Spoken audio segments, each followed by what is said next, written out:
Hello, beautiful people. My name is Joseph Franklin, and you're welcome to my podcast. As a Christian, it's not just about what people think about you, it also matters what they think about Christianity because of you. You are a representative of God to your world. When they see you, they should see God in you. You are God's light to the world. In 1 Corinthians chapter 6, verse 12, Apostle Paul said, "All things are lawful or allowed for me to do, but not all things are helpful or beneficial for me." For example, there are some kind of movies or content that are not good for you, even if they are lawful. Your mind should be fixed on things that are heavenly, not on things from the pit of hell. Your attention should be fixed on where you are heading, not where you don't want to go. I don't want you to show me things from hell. I'm not heading there. I want to see things from heaven, so that's where I'm heading. Horror movies, for example, are lawful, but they are not profitable to you. Some few years ago, the airways became suddenly flooded with some seasonal movies that promoted witchcraft and sorcery. It was massively promoted. Nothing good can come from witchcraft. Nothing good can come from sorcery.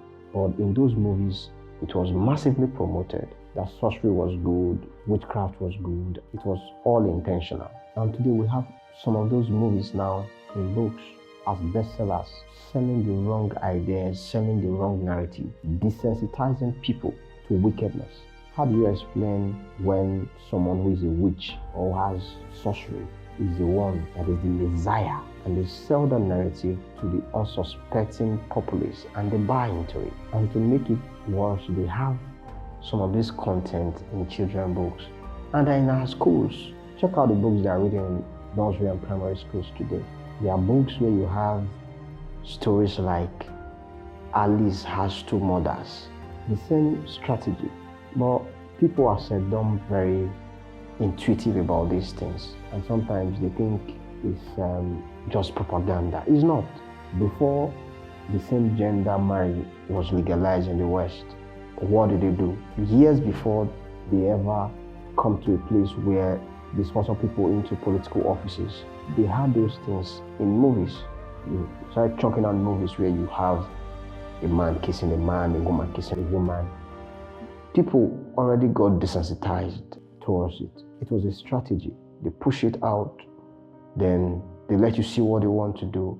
And when you buy into it, even when you don't buy into it, but so long as you've seen it over time, you'll be like, okay, I've seen it now, it's normal.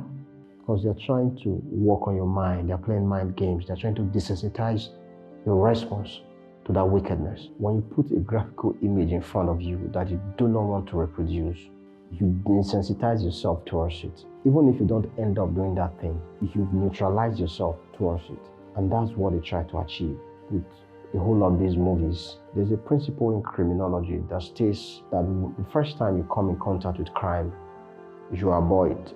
But when you stay long enough in the place of crime, you begin to accept it as normal. And if you persist, before you know it, you start getting involved in crimes. Research has shown that most people who get involved in violent crimes like manslaughter and random shooting watch violent movies, had listened to some hardcore violent rap music before embarking on such heinous crimes. Exposure to violent content normalized deviance and illegal acts perpetrated by violent offenders. Pay attention, you discover that those who produce violent content live or had lived in violent neighborhoods, one way or the other. Do not consume something that you do not want to reproduce. Be intentional about your life. Be intentional about what you listen to. Be intentional about what you hear. Be intentional about what you put in front of you. If that thing is not what you want to reproduce in your life, do not consume it. Some of the musical lyrics that people listen to today is pure nonsense. Some people don't even pay attention to the lyrics they are singing.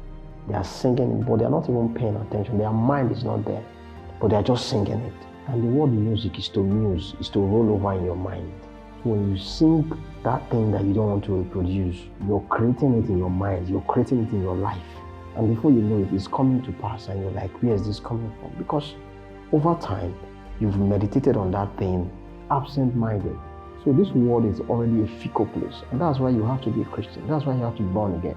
Because the only power that gives you that advantage is the power of salvation. It is when you're born again that you belong to Christ. If you're not born again, whether you know it or not, you are under the influence of Satan. Because the devil is the prince of this world, is the god of this world. And because the devil has been here longer than any of us, he understands the strategy. But thanks be unto God that we have the Alpha and the Omega. We have God in us, who is more knowledgeable, who has been in existence, who is the author of all things. So because we have God, the devil doesn't stand a chance with us. May the Lord give us understanding.